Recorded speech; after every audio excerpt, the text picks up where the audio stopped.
Bom, seguinte, pra entender essa estratégia, a gente precisa entender o tamanho do problema primeiro. Porque depois de Vingadores Ultimato, que fez 2,8 bilhões de dólares em 2019, o filme caiu, cara, de um penhasco.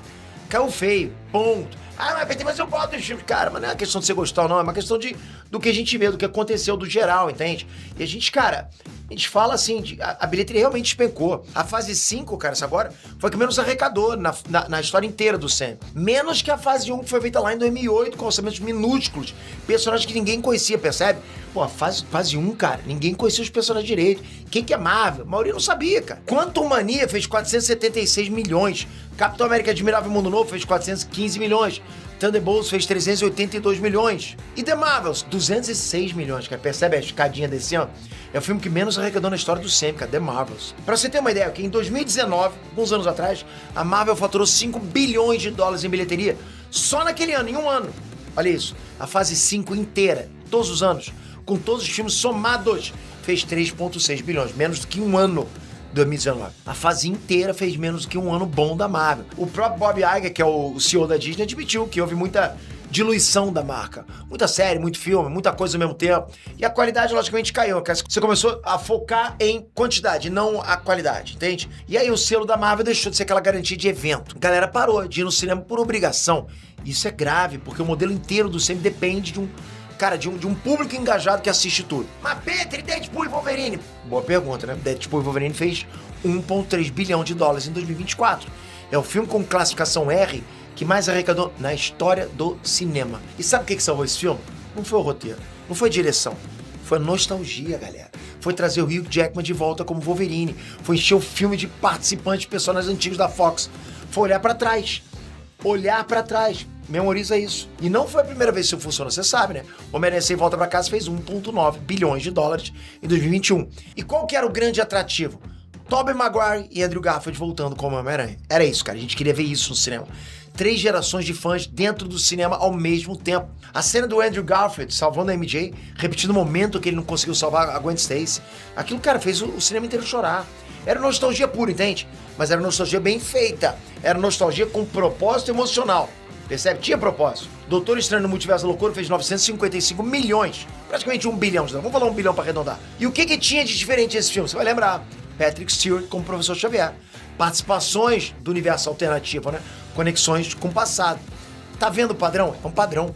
Os únicos filmes do Sam que passaram de 1 bilhão de dólares depois da pandemia foram filmes que trouxeram atores e personagens do passado. Os filmes com personagens novos, sabe, sem conexão com o legado, floparam.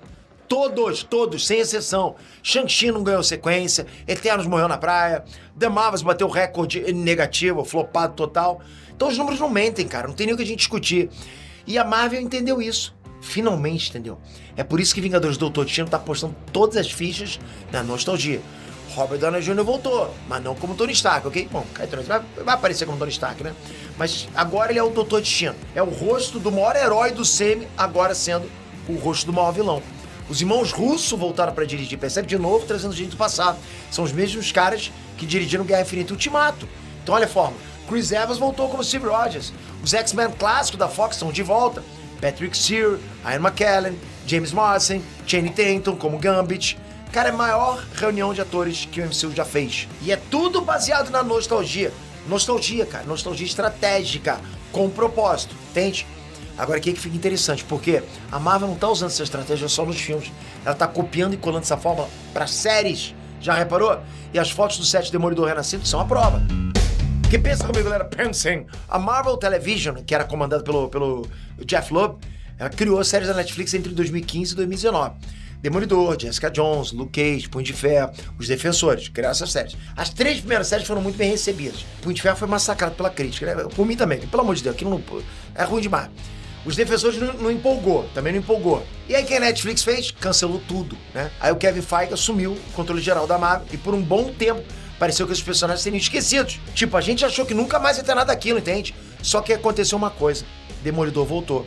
O Charlie Cox apareceu em Homem-Aranha Sem Volta Pra Casa, depois em Mulher Hulk, e aí ganhou a própria série de novo, né? Demolidor Renascido. A segunda temporada tá aí no ar, entende? Tá sendo chamada de uma das melhores temporadas de série da Marvel já produzidas. Os caras estão vendo isso agora, entende? A série funciona, por quê? Porque respeita o que veio antes. Então ela é, na prática, uma continuação direta do universo do Netflix, entende? Essa série é uma continuação direta do que que é aquele universo que a gente gostou da Netflix. E agora, na terceira temporada, eles vão além. A Jessica Jones, a Kristen Ritter, já tá na segunda temporada. O Jon Bernthal voltou como justiceiro. E as Fox 7 confirmaram que o Mike Colter tá de volta como Luke Cage. E o Finn Jones como Punho de Ferro, cara. Tá aí.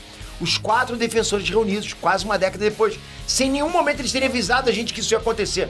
Não, agora vão partir pra outra, a gente não sabe. Não, poderia ser legal e tal. Mas nunca bateram o martelo. Mas agora estão... Não tem como, cara. Como é que vai negar isso, entende? É uma coisa que funciona, então os caras não tem como fugir disso, percebe? É a mesma estratégia dos filmes sendo aplicados nas séries. Tá na nossa cara. Então qual é a série? Trazer de volta o que funcionou. O que e quem funcionou. Usar a nostalgia como motor emocional. E tem um detalhe que, tipo, faz isso ser mais esperto. O Finn Jones como Punho de Ferro era o elo fraco, né? Era o personagem mais criticado. E a Marvel tá trazendo ele de volta mesmo assim, cara. Olha isso. E sabe por que a Marvel tá fazendo isso? Porque eles aprenderam que reabilitar personagens mal recebidos funciona. O Andrew Garfield era um Homem-Aranha menos popular antes, sem volta pra casa. Depois do filme, o que aconteceu? Ele virou o favorito de muita gente. Virou sim, cara. Já era meu, Pedro, parabéns. Mas não era de muitos, cara. E virou. A cena dele salvando a MJ, cara, redimiu o personagem inteiro. A Jennifer Garner como Electra, pô, era uma piada em 2005. Quando ela apareceu ainda, tipo, o Wolverine, pô, a galera aplaudiu de pé. Cara, nostalgia média. A gente não quer perder aquela conexão que a gente teve pra gente, cara, da geração antiga. Não, ninguém é melhor que aqueles caras, percebe? O Wesley Snipes, pô, não é? Qual Blade vai ser melhor que o Wesley Snipes? Isso é difícil, cara. A lógica é, não importa se o personagem foi mal recebido na primeira vez. O que importa é o que você faz com ele na segunda chance. E a Marvel entendeu que a segunda chance é um produto tão valioso quanto, né, a primeira aparição desse personagem. Porque você pode trazer o Finn Jones como Punho de Ferro, meu irmão, fazer ele massacrar geral, fazer o maluco lutar bem pra caraca. Você vai falar, pô, o cara mandou bem, o cara treinou, teve um time skip, não é verdade? Só que agora vem a pergunta que ninguém quer fazer. Isso é sustentável? Essa é uma pergunta interessante. Porque pensa bem, a estratégia funciona agora, por quê? Porque a Marvel tem um estoque gigante de nostalgia pra explorar.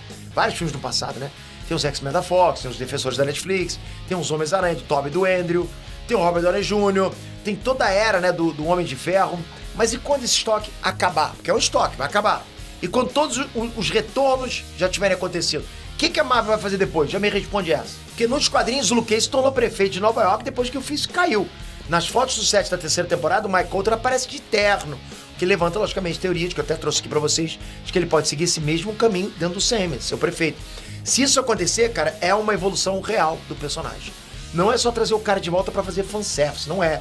Ele fazer parte da história, né? Dar pra ele uma função nova na história inteira. E eu acho que é aí que tá a chave de tudo, cara. A nostalgia funciona quando ela não é só nostalgia. Funcionou em Sem Volta Pra Casa porque o Andrew Garfield teve um arco emocional real, válido. Funcionou em Deadpool e Wolverine porque, pô, o Hugh Jackman ganhou uma história nova. Se Demolidor Renascido usar os Defensores só como fanservice vazio, vai flopar igual os Defensores de 2017. Mas, cara, se der arcos reais, sabe, pra cada um deles, pode ser a melhor coisa que a Marvel já fez na televisão. E eu vou te falar, cara, eu até acho que a Marvel aprendeu essa lição.